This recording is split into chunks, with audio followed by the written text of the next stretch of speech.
kulanti haboon daawadayaal meel kastoo aad daafaha caalamka aad ka joogtaan idil ahaantiinaba waxaad ku soo dhawaataan wararkii ugu dambeeyay ee Soomaalida channel badaad ku daawan doontaan waxaa kamid ah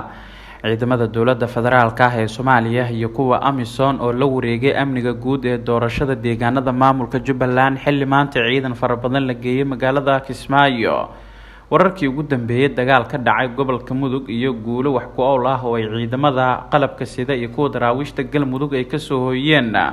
dawladda federaalka ah ee Soomaaliya oo jawaab kulul ka bixisay hanjabaadii dhawaan ka soo yeertay ururka Al-Shabaab. intaas waxay ahaayeen qaar ka mid ah qodobada ugu xiisaha badan ee tabinteena tooska ah ee wararkii ugu dambeeyay ee Soomaalida channel aad kaga bogan doontaan haddii ay buuin ugu qadar waxaan idinka codsanaynaa haddii aad nagu cusub tihiin channelkeena inaad ku soo biirtaan oo aad subscribe noo saartaan oo aad ka mid noqotaan saaxiibada ku xiran wararka warbixinada muuqaalada sida joogtadina halkan aynu ugu soo baahino noqo daawadaha ugu horeeya ee la xogaha wararkeena hagaaga aynu ku bilaawno. ciidamada dawladda federaalka ah ee Soomaaliya iyo kuwa Amisom ayaa la wareegay amniga guud ee magaalada Kismaayo oo ay ka dhacayso doorashada.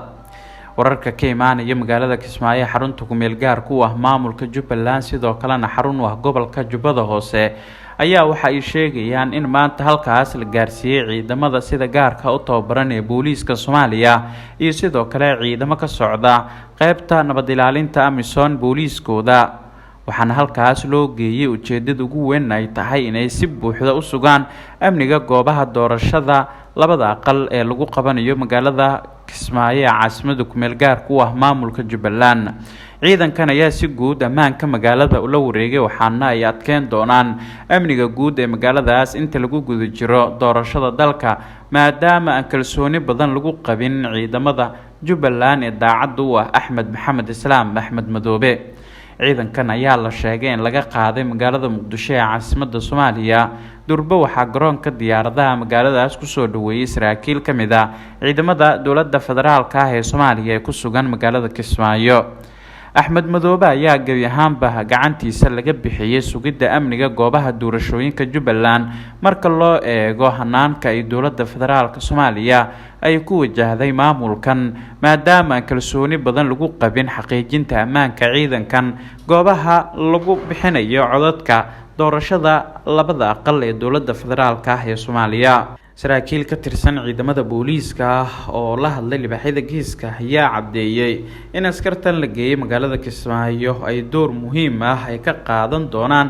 xaqiijinta ergada iyo sidoo kale musharaxiinta u taagan qabashada labada aqal ee baarlamaanka federaalka ah ee Soomaaliya oo loolan adag lagu gali doono magaalada Kismaayo maadaama qaarkood siyaasiyiinta ay ahaayeen kuwo aad uga aragti duubnaa Axmed Maxamed Islaam Axmed Madoobe.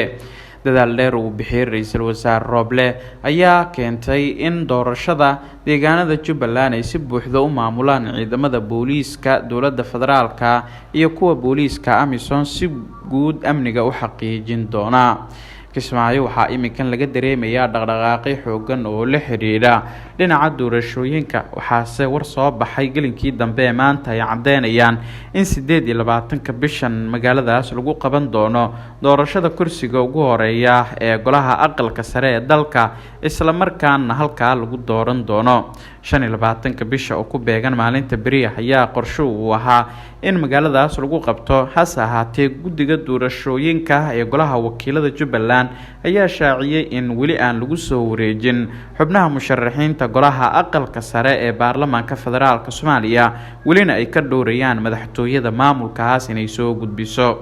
geesta kale Maxamed Xasan Cirro oo ah gudoomiyaha guddiga doorashooyinka heer federaal ayaa maanta waxa uu gaaray magaalada Kismaayo caasimadda ku meel gaar ku ah maamulka Jubbaland halkaas oo uu kulamo kala duwan kula soo qaatay guddiga doorashooyinka heer dawlad goboleed ee maamulka Jubbaland iyo sidoo kale guddiga doorashada golaha wakiilada Jubbaland ay u qorsheeyeen inay maamulaan doorashada xildhibaanada golaha aqalka sare ee deegaan doorashadoodu tahay maamulka Jubbaland. mudane Maxamed Xasan Cirro gudoomiyaha guddiga doorashooyinka heer federaal ayaa u kuurgalaya hanaanka Jubbaland ee dhinaca doorashooyinka dalka. markan haddii aynu eegnana wararkii ugu dambeeyay ee naga soo gaaraya gobolka Mudug waxa ay ku waramayaan in dagaal halkaas uu ka dhacay.